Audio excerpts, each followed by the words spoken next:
August 7, 2008. Tensions were at a breaking point around Tskhinvali, the capital of Georgia's small breakaway region of South Ossetia. After weeks of sporadic gunfire, the conflict between the Georgian army and South Ossetian separatist forces was about to take a terrifying turn. As the world's attention was focused on the upcoming opening ceremony of the Beijing Olympics, Georgia's then-president, Mikheil Saakashvili, made a daring and controversial decision. He ordered a full-scale military operation to restore constitutional order in South Ossetia. That night, Georgian artillery shells began to rain down on the city of Tskhinvali. Georgian tanks and soldiers advanced toward the city. Saakashvili perhaps thought this would be a quick and easy operation, one that would re-establish Georgia's integrity and permanently erase Russia's influence within the country. But he had miscalculated Russia's reaction. Within hours of the Georgian attack, a massive convoy of tanks and armored vehicles from the 58th Army of the Russian Federation began to emerge from the Roki Tunnel, which runs beneath the Caucasus Mountains. This was not a peacekeeping mission. It was an all-out counter-invasion. For the next 5 days, the world witnessed an unequal and brutal war. Russian warplanes bombed various cities in Georgia, even the outskirts of the capital, Tbilisi. Georgia's small, Western-trained army was completely devastated in the face of this Russian juggernaut. This 5-day war was the first European war of the 21st century. It not only bloodied the map of Georgia, but also served as an unequivocal and brutal announcement of Russia's resurgence on the international stage since the fall of the Soviet Union. But why? Why did such a major war break out over this tiny, mountainous region of just 3,900 square kilometers located within Georgia? What historical divisions, ethnic conflicts, and geopolitical calculations make South Ossetia so important to Russia? And how did the outcome of this conflict turn South Ossetia into what it is today?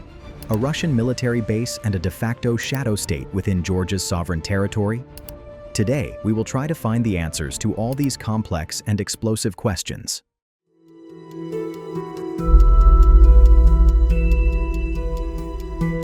First, let's understand the complex ethnic map of the Caucasus Mountains and the distinct identity of the Ossetian people. The Caucasus region is a vast mountainous area at the crossroads of Europe and Asia, an extraordinary melting pot of many ethnicities, languages, and cultures. Within this diversity, the Ossetians are a distinct people. Unlike their neighbors, such as the Georgians, Chechens, or Dagestanis, they are not a Caucasian ethnic group.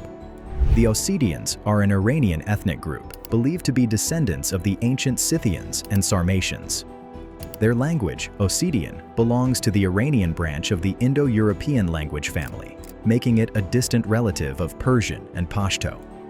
This distinct linguistic and ethnic identity has historically set them apart from their Georgian neighbors. Historically, the Ossetian homeland stretched across both sides of the Caucasus Mountains. The part north of the main mountain ridge was known as North Ossetia, and the part to the south was known as South Ossetia. But they never saw themselves as two different peoples. They were part of the same Iranistan, or Ossetian nation, geographically divided only by a mountain range. This division became political in the 19th century, when the Russian Empire conquered the Caucasus. The Tsarist administration decided to use the Caucasus Mountains as a convenient administrative border. As a result, when Georgia was annexed into the Russian Empire in 1801, the Ossetian-inhabited region south of the mountains became part of the Tiflis Governorate. Meanwhile, the northern part remained under direct Russian control. This administrative division was the first step in formally splitting the Ossetian homeland.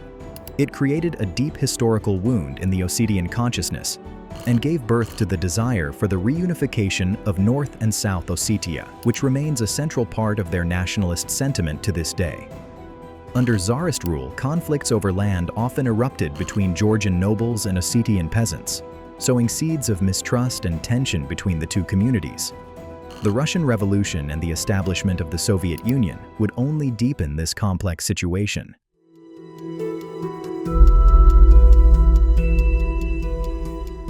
The Russian Revolution of 1917 and the subsequent founding of the Soviet Union redrew the ethnic map of the Caucasus. The Bolsheviks, under the leadership of Lenin and Stalin, transformed the Tsarist Empire into a new federal structure based on ethnic identity. Their policy was national inform, socialist in content. Under this, various ethnic groups of the Soviet Union were granted their own union republics, like the Georgian Soviet Socialist Republic, or SSR, autonomous republics, like the North Ossetian Autonomous Soviet Socialist Republic, or ASSR, or autonomous oblasts. As part of this ethnic engineering, in 1922, Soviet authorities established the South Ossetian Autonomous Oblast within the Georgian SSR, with Tskhinvali as its capital. On one hand, this granted the Ossetians some degree of cultural and administrative autonomy. They were given the right to run schools in their own language and form a local government. This was the Soviet way of trying to integrate the Ossetians within the Georgian SSR. But on the other hand, this arrangement was a ticking time bomb. It administratively defined the borders of South Ossetia, but kept it under Georgian sovereignty. Most importantly, it institutionalized the division between North Ossetia and South Ossetia. North Ossetia was given the status of an autonomous republic within the Russian Federation, RSFSR, a status that held far more power than South Ossetia's oblast. This unequal arrangement naturally created a sense of deprivation among South Ossetians.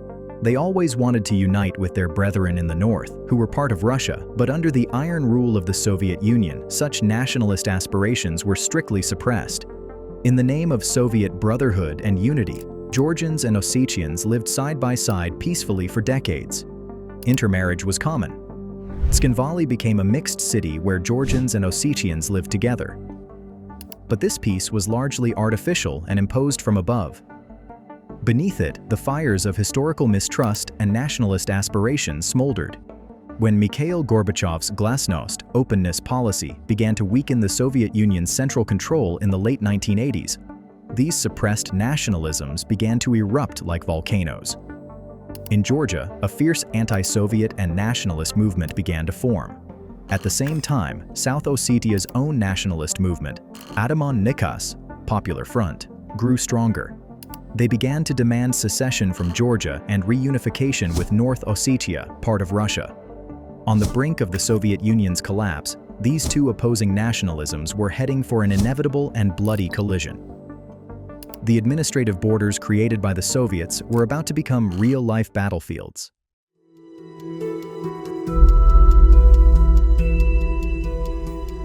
The late 1980s were a tumultuous time for the Soviet Empire. Gorbachev's reforms had weakened central control so much that nationalist movements in various republics became unstoppable. This wave also hit Georgia. At this time, Zviad Gamsakhurdia, a former Soviet dissident and charismatic speaker, emerged as the main leader of the Georgian nationalist movement. Gamsakhurdia's nationalism was radical and uncompromising. His slogan was, "Georgia for Georgians." This slogan gained massive popularity among Georgians, but it created deep fear and alienation among Georgia's ethnic minorities, such as the Ossetians, Abkhazians, and Azeris. The South Ossetians, who were already demanding reunification with Russia, saw Gamsakhurdia's rise as a direct threat to their existence. In November 1989, South Ossetia voted to secede from the Georgian SSR and merge with Russia's North Ossetia. In response, thousands of Gamsakhurdia's Georgian nationalist supporters marched on Tskhinvali. Ossetian militias blocked them from entering the city, creating the first major threat of conflict. The situation exploded in December 1990. The Georgian Supreme Soviet, led by Gamsakhurdia, passed a controversial law abolishing the South Ossetian Autonomous Oblast. This was a final blow to the political identity of the South Ossetians. In response, in January 1991, Georgian police and National Guard units entered Tskhinvali, marking the beginning of the 1991-92 South Ossetia War. This war was extremely brutal and chaotic. Both sides engaged in horrific crimes, including ethnic cleansing. Ossetian militias expelled Georgians from Georgian villages in South Ossetia, and Georgian forces perpetrated similar atrocities in Ossetian villages. The city of Tskhinvali was besieged by Georgians for months. About 1,000 people were killed in the war, and nearly 100,000 people, both Ossetians and Georgians, became refugees. Russia's role in this war was complex. Although Moscow was officially neutral, the Russian military and Cossack volunteers often provided weapons and support to the Ossetian separatists. Finally, in June 1992, the Sochi Agreement was signed under the mediation of Russia's then-President Boris Yeltsin, and a ceasefire took effect. According to this agreement, a joint peacekeeping force was deployed, which included Russian, Georgian, and Ossetian soldiers. This agreement stopped the bloodshed, but it failed to provide a political solution to the conflict.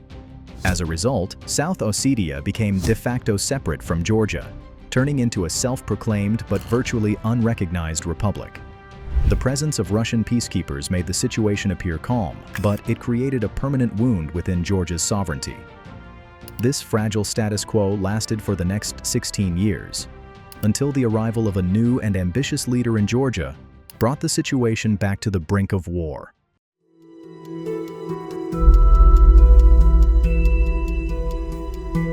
After the 1992 ceasefire, South Ossetia entered a strange limbo. Legally, it was part of Georgia, but in reality, it was a self-governing, crime-ridden, and economically devastated region completely dependent on Russia. The Georgian central government had no control there.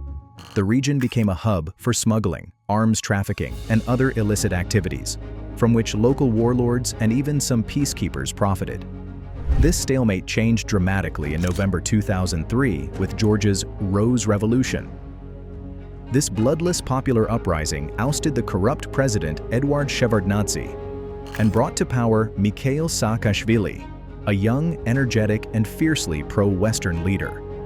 Saakashvili held a law degree from Columbia University in the US, and his goal was to transform Georgia into a modern, corruption-free democratic state and lead it to membership in NATO and the European Union. For Saakashvili, Georgia's sovereignty and territorial integrity were non-negotiable. He made it a central goal of his rule to bring the breakaway regions of South Ossetia and Abkhazia back under Georgian control. This strong stance gained him huge popularity among Georgians, but it set off major alarm bells in Moscow. Under Vladimir Putin, Russia was emerging from the humiliation of the Soviet collapse and trying to reassert its influence on the world stage. Putin viewed the fall of the USSR as the greatest geopolitical catastrophe of the 20th century. He considered the former Soviet republics to be his country's sphere of influence. Russia saw Georgia's desire to join NATO as a direct threat to its national security. In their eyes, a NATO presence in Georgia meant the Western military alliance would have a foothold on Russia's southern border in the Caucasus. Putin was determined to prevent this at all costs. In this geopolitical chess game, South Ossetia and Abkhazia became powerful cards in Russia's hand. Russia began to actively use these breakaway regions to put pressure on Georgia and obstruct its path to NATO membership. Russia began to issue Russian passports and citizenship en masse to the populations of South Ossetia and Abkhazia. By 2008, nearly 90% of South Ossetians were Russian citizens. Through this, Russia created a legal pretext to intervene, to protect its citizens living abroad. In addition, Russia started supplying vast amounts of financial aid and military equipment to the separatist governments. Russian military advisors trained their forces. In effect, these regions became full-fledged Russian protectorates. Furthermore, the Russian peacekeepers who had been deployed there since 1992 gradually stopped acting as a neutral force and instead began to act as protectors of the separatists. This clash of non-negotiable positions between Saakashvili and Putin turned South Ossetia into a growing flashpoint between 2004 and 2008. Sporadic gunfire, the shooting down of drones, and assassinations became regular occurrences. Both sides began to prepare for war. Georgia received military training and equipment from the US, while Russia increased its military presence in South Ossetia via the Roki Tunnel. By the summer of 2008, the situation had reached an explosive point. Only a spark was needed to ignite the powder keg.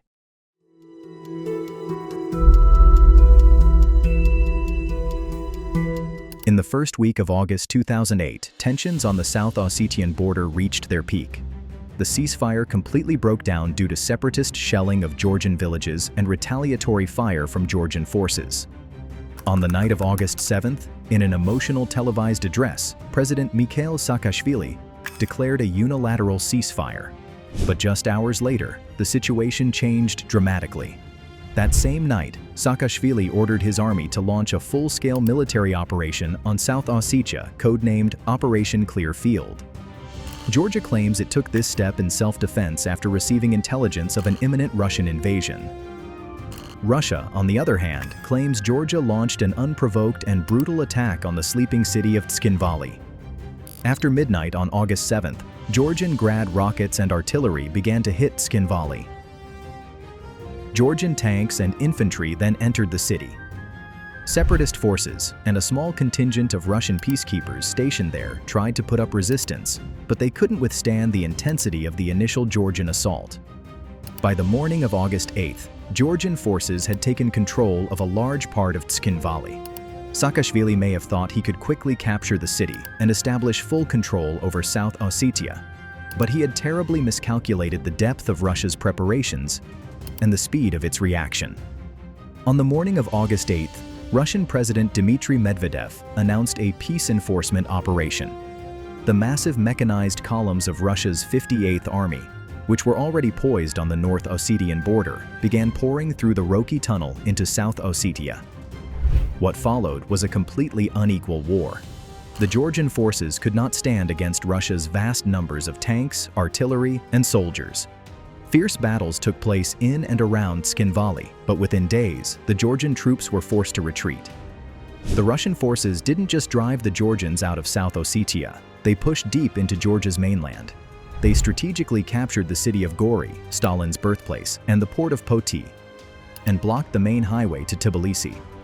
Meanwhile, the Russian Air Force took full control of Georgia's airspace. They bombed Georgian military bases, radar stations, airports, and even a military factory on the outskirts of Tbilisi. In the Black Sea, Russia's Black Sea Fleet blockaded Georgia's coast and sank several small Georgian naval vessels. Georgia's army was completely defeated. 5 days later, on August 12th, a 6-point ceasefire agreement was mediated by the then President of France, Nicolas Sarkozy, and Russia halted its offensive. But by then, Russia had achieved its main objectives. It had not only expelled Georgian forces from South Ossetia and Abkhazia, but had also crippled Georgia's military capability and taught the Saakashvili government a harsh lesson.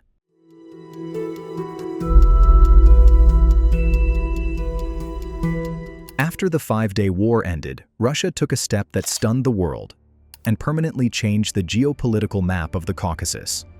On August 26, 2008, President Dmitry Medvedev officially recognized South Ossetia and Abkhazia as independent states.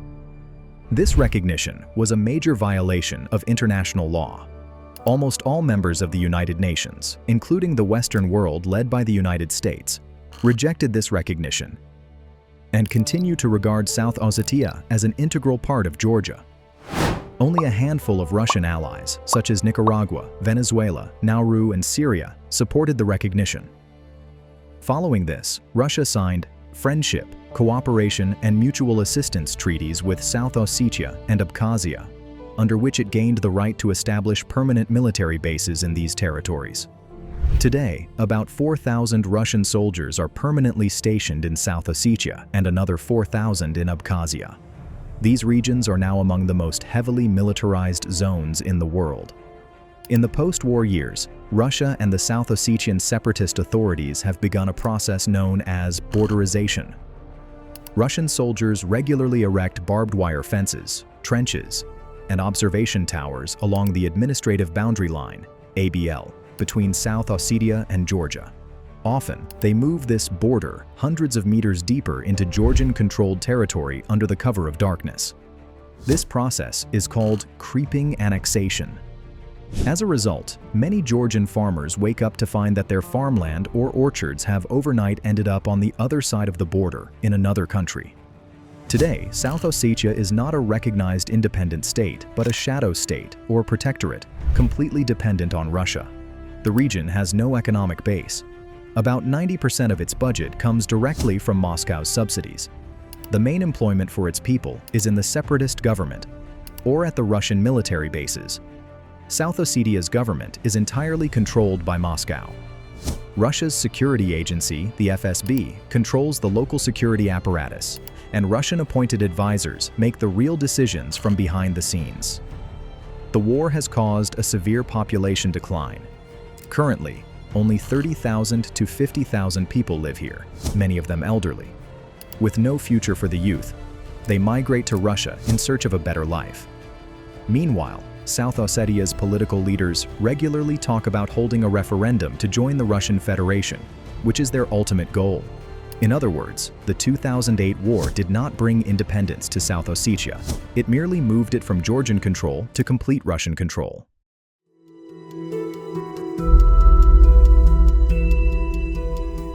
The conflict in South Ossetia is the tragedy of a small nation that has been turned into a pawn in the geopolitical game of great powers.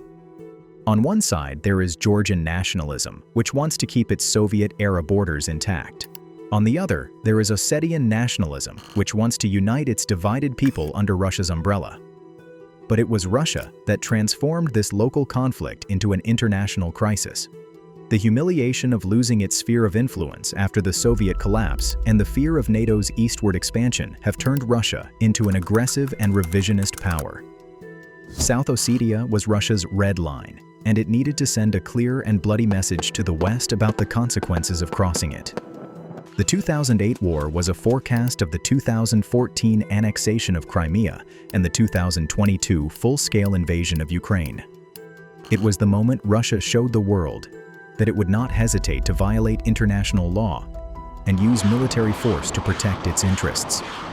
In the midst of this great geopolitical game, the ordinary people of South Ossetia have lost their identity, their future, and their right to peace. They have now become a Russian military fortress inside Georgia, a shadow state whose destiny is decided not on the streets of Tskhinvali, but in the corridors of the Kremlin in Moscow.